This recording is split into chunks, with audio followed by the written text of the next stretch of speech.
Welcome to the 32nd video in the series, Foundations of Communist Organizing. Today we'll be going over the 1924 piece out of the Third Communist International's Fifth Congress, Report on Fascism by the Left of the Communist Party of Italy, which I subtitled, Fascism Infiltrates Workers and Subverts Struggle. In this text, the writer explains how the party should respond to fascism and the various movements struggling against it.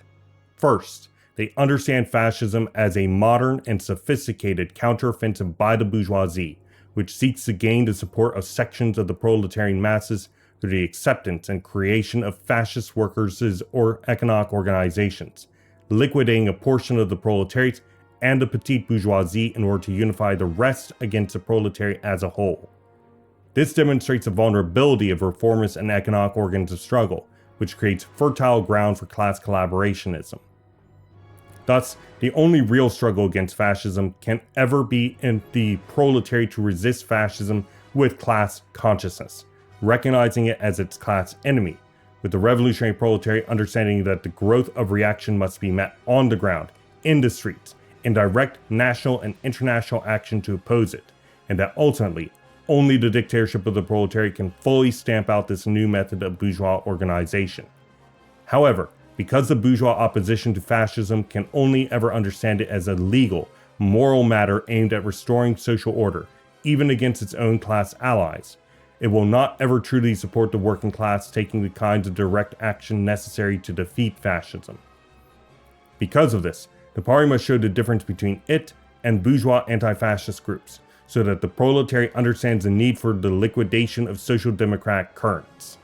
To that end, our tactics must be based on practical measures of taking to the offensive against fascism, which reaches the proletarian masses who recognize the threat of fascism and desire direct action against it.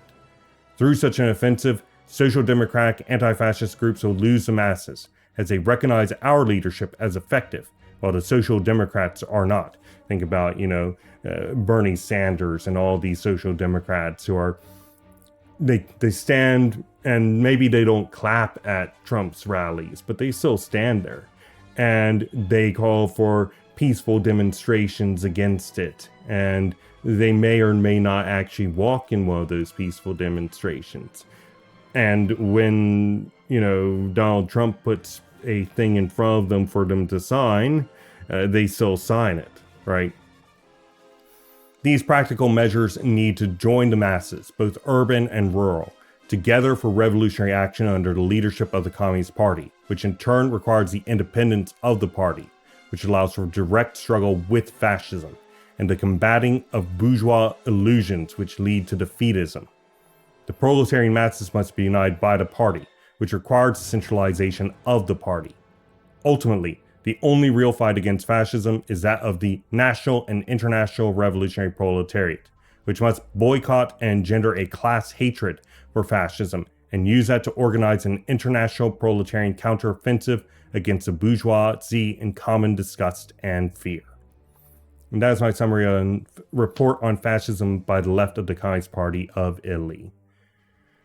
If you'd like to find the quotations I derived the summary of, please feel free to go into the description below and you'll find a link to this Google Doc.